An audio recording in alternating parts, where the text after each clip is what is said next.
원 규모의 내년 나라 살림을 놓고 국회 예산안 심사가 한창입니다. 전남도지사가 오늘 국회를 방문해 여야를 넘나드는 예산 확보에 나섰고 광주광역시장도 내일 국회를 방문할 예정입니다. 정부가 종이컵과 플라스틱 빨대를 퇴출하기로 한 방침을 갑작스럽게 바꿨습니다. 소상공인들은 환영한다는 반응이지만 일반인들과 환경단체들은 실망스럽다는 반응을 보였습니다. 수능이 불과 7일 앞으로 다가왔습니다. 전문가들은 한국교육과정평가원이 주관한 지난 9월 모의평가 문제를 정확하게 분석하고 반복해서 풀어보는 게 가장 중요하다고 강조했습니다. 광주 전남에 하나밖에 없던 연탄 공장이 지난 6월 문을 닫았다가 최근 한시적으로 재가동에 들어갔습니다. 올겨울을 어떻게 보낼지 고민이 크던 연탄 사용 가구들이 안도의 한숨을 쉴 수 있게 됐습니다. 여러분 안녕하십니까? KBC 8시 뉴스입니다. 국회에선 정부가 제출한 657조 원 규모의 내년 살림안을 놓고 예산안 심사가 한창입니다. 어느 때보다 예산 축소 우려가 큰 가운데 김용록 전남지사가 오늘 국회를 방문했고 내일은 강기정 광주광역시장도 국회를 찾습니다. 지자체장들이 여야 지도부를 넘나드는 정치력으로 내년 지역 예산 확보를 얼마나 이뤄낼 수 있을지 관심이 모아지고 있습니다. 구영슬 기자가 보도합니다. 김영록 전라남도지사가 지역 예산 확보를 위해 국회를 찾아 여야 지도부를 만났습니다. 김 지사는 의료 사각지대에 놓여 있는 전남도의 수건 사업인 지역의대 신설과 국립심뇌혈관 연구소 설립을 위한 국비 반영을 강력히 요청했습니다. 지역 현안 사업인 전라선 고속철도 조기 착공과 한국에너지공대 예산 증액도 건의했습니다. 꼭 첨단 전략 국가산업단지가 필요하다 하는 뜻에서 적극적으로 지금 건의를 하고 이 관계에 관련된 예산 확보도 건의를 하고 있습니다. 좋은 결과가 있지 않을까 이렇게 저희들 열심히 뛰면서 또 기대를 하고 있습니다. 강기정 광주광역시장도 지역 예산 확보를 위해 내일 국회를 방문합니다. 인공지능과 미래차, 반도체 등 R&D 분야 예산을 위해 민주당 홍익표 원내대표와 예결위 간사 등을 만나 내년도 예산 확보를 위한 행보를 이어갈 계획입니다. 한편 여당인 국민의힘도 지역 예산 증액에 힘을 모으고 있습니다. 앞서 지난 2일 국민의힘 광주시당 주기환 위원장이 국회를 방문해 인공지능 분야 등 광주광역시 핵심 사업에 대한 국비 반영을 건의하고 여야 간 협조를 촉구했습니다. 지금 예산을 확보하는 데는 여야가 따로 없습니다. 우리 광주 예산 문제 중에서도 가장 필급한 바로 즉시 필요한 예산 부분이 AA 관련 예산입니다. 정부의 긴축재정 기조 속 호남 단체장들이 지역 예산 확보를 위해 안간힘을 쓰고 있습니다. KBC 구영슬입니다. 민선 7기부터 이어졌던 광주시의 주요 교통 정책들이 잇따라 실패로 돌아가면서 개선을 요구하는 목소리가 커지고 있습니다. 이용이 저조한 공유자전거 정책은 내년 실적으로 사업 폐지 여부를 검토하기로 했고 시 자체 감사에서 솜방망이 처벌 논란이인 지산 IC는 감사원 감사를 받자는 의견도 나왔습니다. 박성호 기자의 보도입니다. 77억 원을 들인 지산 IC는 안전성 논란으로 개통조차 못한 채 추가 시설을 설치해 재활용하기로 했습니다. 이로 인해 100억 원 가까운 혈세가 낭비될 처지지만 지난 10월 광주시의 감사 결과는 담당 공무원 훈계 6명과 주의 2명뿐이었습니다. 솜방망이 처벌이라는 비판이 끊이질 않았고 행정사무감사에서도 감사원 공익감사를 청구해야 한다는 목소리가 컸습니다. 우리 시 감사위원회 특별감사를 했습니다만 저는 감사원에 공익 또는 공공감사를 청구하는 것을 검토를 하는 것도 의미가 있다. 이용 저조로 지난 7월부터 운영이 중단된 공유자전거 탈환계도 행정감사의 도마에 올랐습니다. 자전거 도로 등 열악한 기본 인프라에 대한 대책 없이 최초 1시간의 이용 요금을 받지 않는 대전의 사례만을 벤치마킹하겠다는 내년 사업 계획은 해법 제시가 아니라는 질타가 이어졌습니다. 광주시는 내년 결과에 따라 공공자전거 사업을 전면 철수하는 방안도 검토하겠다고 해명했습니다. 이거를 이제 어떻게 할 건지 좀 고민할 노릇입니다. 이거를 계속 확대할 건지 아니면 이용률 그래도 개선 방안을 마련했는데 저조하다 그러면 이거를 이제 중지할 건지. 행정사무감사에서는 광주 전남이 의견 차이를 보이고 있는 광역철도 사업이 차질을 빚을 경우를 대비한 대체 광역교통망이 필요하다는 지적도 나왔습니다. KBC 박성호입니다. 기아자동차 광주 공장이 가동 중단 사흘 만에 생산을 재개했습니다. 광주지방고용노동청이 오늘 심의위원회를 열고 지난 7일 지게차 작업 중 노동자가 사망하는 사고가 발생한 A협력업체에 대해 작업 중지 명령을 해제함에 따라 기아차 광주 공장이 생산을 정상화했습니다. 기아차는 A사에서 제조하는 차체 등 외장 부품 공급에 차질이 생기자 지난 7일 밤 9시부터 광주 123 공장의 생산을 중단한 바 있습니다.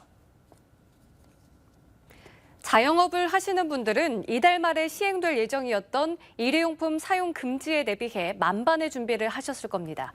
하지만 앞으로도 식당과 카페에서 일회용품을 계속 사용할 수 있게 됐는데요. 종이컵과 플라스틱 빨대를 매장에서 퇴출하겠다는 정부 방침이 바뀐 겁니다. 자영업자와 소상공인들은 환영하고 있지만 시민과 환경단체들은 실망스럽다는 반응입니다. 임경섭 기자입니다. 광주 시내의 한 핸드드립 커피 전문점. 박성식 씨는 대량으로 주문했던 종이 빨대를 최근 환불했습니다. 환경부가 지난 7일 일회용품 규제 정책을 대폭 완화하면서 카페 내 플라스틱 빨대 사용이 다시 가능해졌기 때문입니다.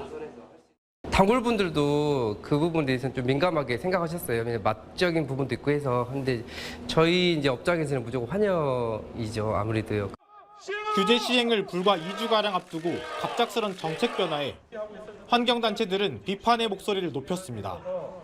지난 2021년 12월 관련 규정을 마련했고 지난해 재차 1년간 계도 기간을 두는 등 충분한 시간을 거친 정책을 뒤집었다고 지적했습니다. 성실히 준비해왔던 소상공인분들은 오히려 피해를 보고 있는 상황입니다. 이렇게 우왕좌왕하는 환경부 정말 국민들이 보기에는 부끄러운 정부기관이 아닌 것 같습니다. 비닐봉지를 현장에서 대부분 없애면서 규제를 따라온 마트, 상인 등은 바뀐 정책에 불만도 터뜨립니다. 사장님 입장에서는 이제 혼선이 오는데 거의 홍보가 더 된다라면은 우리 소비자분 또 이해를 하실 것이고 또 서로 또 기후 변화에 좀 대처 위해서는 당연히 실시를 해야 한다고 생각하고 있습니다. 정부는 소상공인을 위한 결정이라지만 환경 정책이 후퇴했다는 지적과 함께 내년 총선을 위한 정치적 행보가 아니냐는 비판도 나옵니다. KBC 임경섭입니다. 광주 전남에 하나밖에 없던 연탄 공장이 지난 6월에 문을 닫았다가 최근 한시적으로 재가동에 들어갔습니다. 올겨울을 어떻게 보내야 할지 막막했던 연탄 사용 가구들은 안도의 한숨을 내셨는데요. 하지만 언제 다시 문을 닫을지 몰라 취약계층들을 위한 대책 마련이 필요해 보입니다. 고영민 기자가 현장 취재했습니다.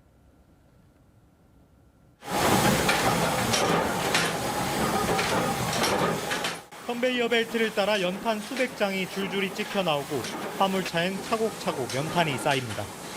실린 연탄은 광주 전남 4,500가구에 온기를 전화로 흩어집니다.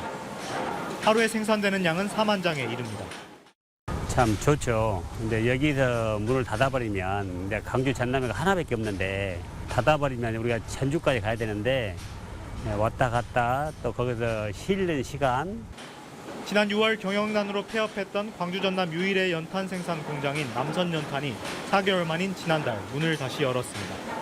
광주시와 전남도의 요청과 연탄을 사용하는 겨울철 취약계층을 위해서입니다. 연탄 수요가 예전만치 않지만 연탄 가구를 위해 일주일에 3일 임시로 공장을 가동하고 있습니다.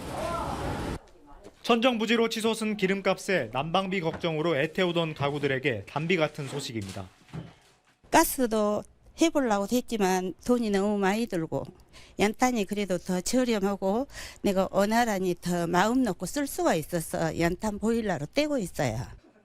하지만 임시방편이라 내년 겨울은 또 어떻게 될지 알 수 없습니다. 줍는 사람 되려면 싸게 해서 공장이 계속 돌아가야지. 계속 지금 오르고 있잖아요. 작년에 오르고 올해 오르고 올해 또 오르고. 남선연탄이 수요 감소로 공장을 축소 이전하려는 만큼 광주시와 전남도는 부지 마련을 위한 협의를 시작한다는 입장이지만 아직 구체적인 계획은 나오지 않았습니다. KBC 고영민입니다. 본격적인 겨울을 앞두고 광주광역시가 도시가스 요금 동결을 결정했습니다. 광주광역시는 도시가스 공급업체인 해양에너지의 과도한 배당금에 대한 부정적인 시민 여론과 겨울을 앞둔 가정과 지역산업의 부담을 최우선으로 고려해 동결을 결정했다고 밝혔습니다. 광주광역시의 도시가스 소매요금은 지난 2017년 1.7% 인상한 이후 6년째 동결하고 있으며 올해 도시가스 소매요금을 인상하지 않은 광역지자체는 전국 17개 시도 가운데 광주를 포함해 단 2곳뿐입니다. 중흥건설이 어려운 이웃들의 따뜻한 겨울을 위해 사랑의 연탄성금 1억 원을 기탁했습니다. 중흥건설은 오늘 본사 7층 회장실에서 정창선 회장과 박철웅 광주사회복지공동모금회장이 참석한 가운데 사랑의 연탄성금 1억 원을 기탁했습니다. 기탁된 성금은 광주 5개구 취약계층의 연탄 지원 비용으로 사용될 예정입니다. 세입자들로부터 받은 오피스텔 보증금 95억여 원을 가로챈 일가족 3명이 경찰 수사를 받고 있습니다. 광주 서부경찰서는 2019년부터 3년여 동안 광주 서구와 광산구 소재의 오피스텔에 입주한 130세대로부터 전세보증금 95억 2천여만 원을 받고 돌려주지 않은 혐의로 한국토지주택공사 전 직원 A씨 등 일가족 3명을 불구속 입건했습니다. 이들은 경찰 조사에서 대출 금리가 오르고 다른 세입자를 구하지 못해 보증금을 돌려주지 못한 것일 뿐이라며 관련 혐의를 부인한 것으로 알려졌습니다. 노동자들을 태우고 나주로 향하던 한 승합차가 승용차를 추돌해 12명이 다쳤습니다. 오늘 아침 6시 15분쯤 장성군 장성읍 일본 국도에서 50대 A씨가 몰던 승합차가 승용차를 들이받아 승용차 운전자와 승합차 탑승객 등 12명이 부상을 입고 병원으로 옮겨졌습니다. 경찰은 앞서가던 승용차가 길을 잘못 들어 갈팡질팡하던 중 사고가 난 것으로 보고 정확한 경위를 조사하고 있습니다. 도로를 달리던 승용차가 경운기와 행인을 잇따라 들이받아 한 명이 숨지고 한 명이 다쳤습니다. 어제 저녁 6시 15분쯤 나주시 남평읍의 한 도로에서 69세 A씨가 몰던 승용차가 앞서가던 경운기를 추돌한 뒤 갓길에 서 있던 행인을 연이어 들이받아 경운기 운전자가 숨지고 행인은 가벼운 부상을 입고 병원으로 옮겨졌습니다. 경찰은 A씨가 밤길에 경운기를 발견하지 못해 사고를 낸 것으로 보고 정확한 경위를 조사하고 있습니다. 광주 북구 동운고가에서 오늘부터 오는 13일까지 공사가 진행됩니다.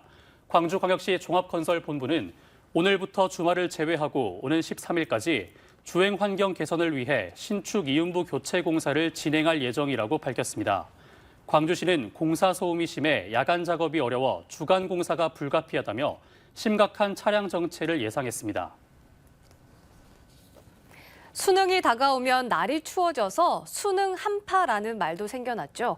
올해도 어김없이 갑작스레 날이 추워지면서 수능이 코앞으로 다가온 것을 실감하게 하는데요. 고우리 기자가 수능을 불과 일주일 앞둔 고3 교실을 찾아가 봤습니다. 광주의 한 고등학교 고3 교실. 실제 수능 시간표에 맞춰 종이 울립니다. 제1교시 예비령입니다. 제1 감독관께서는 문제지와 답안지 봉투를 개봉하여 수량을 확인해 주시고 학생들은 실제로 시험을 보는 것처럼 집중해 연습 문제를 풀어봅니다. 처음 봐보는 거잖아요. 저희 현역이니까. 그래서 약간 떨리기도 하고 약간 긴장도 되고 근데 끝나고 늘생을 좀 설레기도 하고 그러는 것 같아요. 이른바 킬러 문항이 사라지는 올해 수능. 전문가들은 한국교육과정평가원이 주관한 지난 9월 모의평가 문제를 정확하게 분석하고 반복해서 풀어보는 게 가장 중요하다고 강조합니다. 또 짧은 시간에 공부량을 늘리려고 하는 것보다는 차분히 EBS 교재를 다시 보며 취약 유형을 보완하는 것도 좋은 전략입니다. 9월과 가장 유사한 형태의 모의평가들 많이 분석하셔서 학생들한테 배부해주고 있고요. 특히 요즘은 최저를 맞추는 것에 좀 집중하는 친구들이 많기 때문에 무엇보다 중요한 건 최상의 컨디션을 유지하는 겁니다. 코로나19나 독감에 걸리지 않도록 유의하고 시험 시간에 맞춰 일찍 자고 일찍 일어나는 습관도 건강관리에 도움이 됩니다. KBC 고울입니다. 교육부가 2028학년도 대입 개편 학부모 설명회를 광주에서 개최하자 시민단체가 철회를 요구하고 나섰습니다. 교육부는 오늘 광주 라마다 플라자 호텔에서 고교 내신 5등급 상대평가와 심화 수학 신설 등을 주요 내용으로 한 2028학년도 대입 개편 시안을 소개하는 지역 순회 설명회를 가졌습니다. 하지만 광주 지역 45개 시민단체들은 교육부가 발표한 2028학년도 대입 개편 설명회는 당사자인 학생과 학부모들의 의견을 제대로 반영하지 않은 것이라며 개편안 철폐를 촉구했습니다. 전고조등 전남 교육단체들이 전남도 교육청에 학교 전광판 사업 몰아주기 등 각종 비리 의혹을 철저히 조사하라고 촉구했습니다. 교육단체들은 기자회견을 열고 전광판 관련 사업비 24억 원 가운데 한 업체가 22억 원을 낙찰받아 일감 몰아주기를 한 것으로 보인다며 최근 업체 관계자들이 학교를 드나들며 물품 구매를 종용하고 있다는 의혹도 제기했습니다. 또 올해 상반기 도내 117개 학교에 30억 원 규모로 진행된 학교 도서관 자동화 구축 사업과 관련해서도 문제점이 발견됐다고 밝혔습니다. 5.18을 세계에 알린 고 위르겐 힌츠페터를 기리기 위해 제정된 힌츠페터 국제보도상 수상자들이 5.18 국립민주묘지를 찾아 참배했습니다. 대상인 기로에 선 세계상에 선정된 알렉산드라 오디노바 등 수상자 6명은 오늘 5.18 묘지를 찾아 5월 영령들에게 헌화했습니다. 이들은 내일 5.18 민주화운동 기록관과 전일 빌딩 등을 방문하며 5월 정신을 되새길 예정입니다. 광주 지역 내 다양한 인재를 육성하기 위한 협의체가 출범했습니다. 조선대학교는 김대중 컨벤션 센터에서 CSU 라이즈 협의체 발대식을 열고 지자체, 연구기관, 산업체 등과 함께 지역 인재를 양성하고 지역대학 활성화를 위해 뜻을 모으기로 했습니다. 조선대는 앞으로 미래 모빌리티와 첨단 반도체를 특성화 분야로 선정하고 협의체 참여 기관들과 다양한 협력 활동을 진행한다는 방침입니다. 광주 추억의 충장축제가 제17회 피너클 어워드 한국대회에서 3관왕에 오르며 우리나라를 대표하는 축제로 자리매김했습니다. 광주 동구는 오늘 사단법인 세계축제협회 주관으로 열린 제17회 피너클 어워드 한국대회에서 추억의 충장축제가 대표 프로그램 부문과 글로벌 교류 부문에서 금상을 받았으며 이와 함께 글로벌 축제 예비 도시상도 수상했다고 밝혔습니다. 피너클 어워드는 전 세계 축제의 우수성과 창의성을 시상하는 대회로 한국대회의 경우 국내 주요 축제의 성공 사례를 공유하고 경쟁력을 확보하는 데 그 목적을 두고 있습니다.